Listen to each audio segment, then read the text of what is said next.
All right, so I just had a chance. This is Spencer. Welcome to the Italian Tune-Up. I just had a chance to watch the new Gymkhana 2020, which is the first one featuring Travis Pastrana as sort of the main driver here. He kind of made a brief cameo in a couple of the past ones. And wow, I got to say how much I am enjoying the fact that he is breathing some new life into this series and making it just so fresh and so cool again.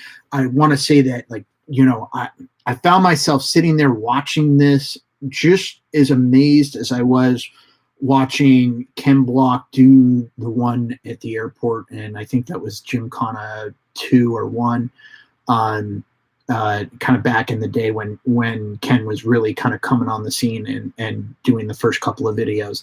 This was exciting. This was new. It was hot. It just made me smile. It brought joy to my life. And it's been a while since that's happened from like one of these driving videos. I mean, they always were really cool, but I guess it sort of brought up a couple of questions. Was Gymkhana sort of getting old? I don't think it was getting old or stale, but I don't know. They some of the tricks, I guess, weren't progressing as much.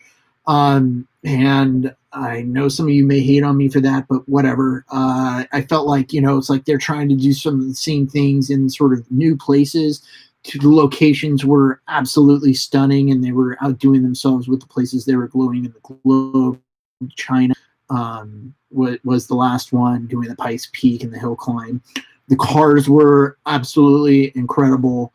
I think that he did a good job of making the cars really rad, like the Hoonigan version 2, the Hoon truck, the Kazi. Like he really brought it when he was making these new cars, and that kept it rad too. It kind of like kept like an attitude, especially the Los Angeles one with the Hoonigan. It just was like street. It was tough. It was rad. But I don't know what it was. It was just like, I guess I was sort of expecting to see some of the same things. And then this one with Travis, I mean, he is just nuts. First off, it's in Annapolis, which is his hometown. It just sort of brought this feeling that, like, hey, like, this is where I grew up and this is where I learned how to do this. Some of those things he obviously never did in Annapolis before, but there were probably a couple of things that he did do, because he got going pretty quick on some back roads that he seemed to know pretty well. I wouldn't be surprised if there was a young kid named Travis going around on a dirt bike going like 100 miles an hour on some of those roads, or doing some of those things in cars even as a grown-up. And the town may go after him and give him a talking to, or perhaps sometimes gave him, like, look the other direction and let him get away with a couple things. Only this time it was super official, because he went full send. Oh my gosh. Like, just watching it, it was just, it's so like just pushing the edge. And that's where, like, this comes from his Nitro Circus background. Like, this is a guy who just will jump out of a plane and or base jump off of whatever.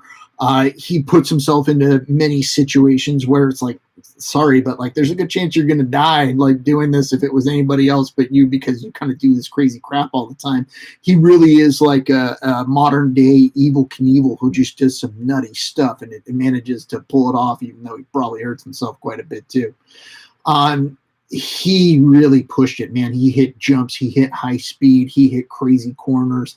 That car is incredible. And as a Subaru WRX person, probably because of Ken Block, and just I love that car so much. Like, even though I have an older one, I still enjoy it every time I get into it as my daily driver. Every now and then I break it loose, come around a corner hard or something like that, in anger, and it was so incredible. And even he, like, he looked scared. There were some times where he saw him and he's like, I don't know, like this thing, or I'm just going too fast and I don't know what to do.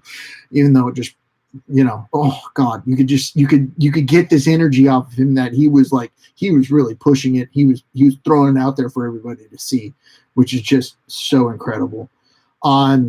Even like when you look at a couple of things that he did, like the jump over to the offshore racing boat, that was like sort of just started off great. He was kind of going side by side at super high speed with the Red Bull airplane, who just kind of had that like sideways pose, but he was going straight, and they were really tight together. Just to see some of those things that they coordinated, it was really rad. The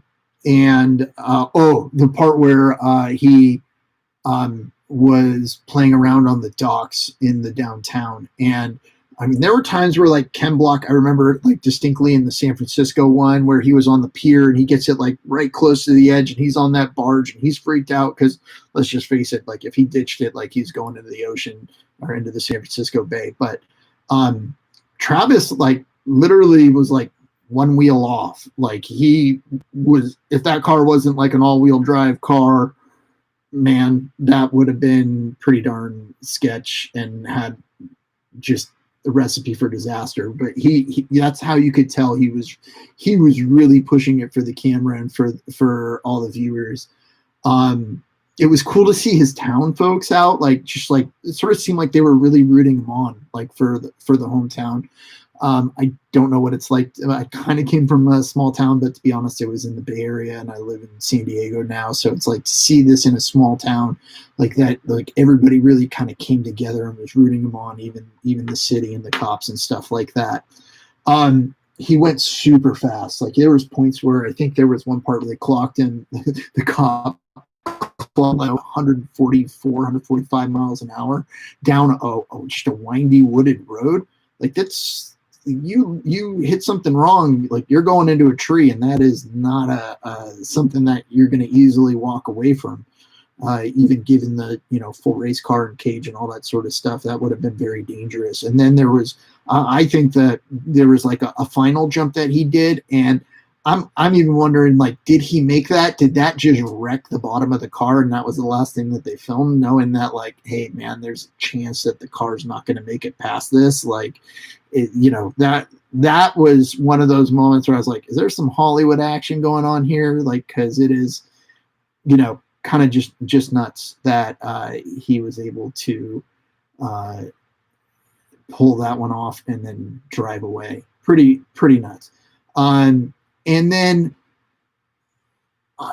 actually one of my favorite things that happened, and it was like sort of very minor, but it was really cool. And it was really a throwback to one of the movies that really kind of started this whole thing. And that was back in the 1970s. There was a movie called Rendezvous, directed by a man named Claude Lelouch, and I would suggest you could probably look it up. I have a feeling it's probably on YouTube or somewhere else on the internet that you can watch it for free.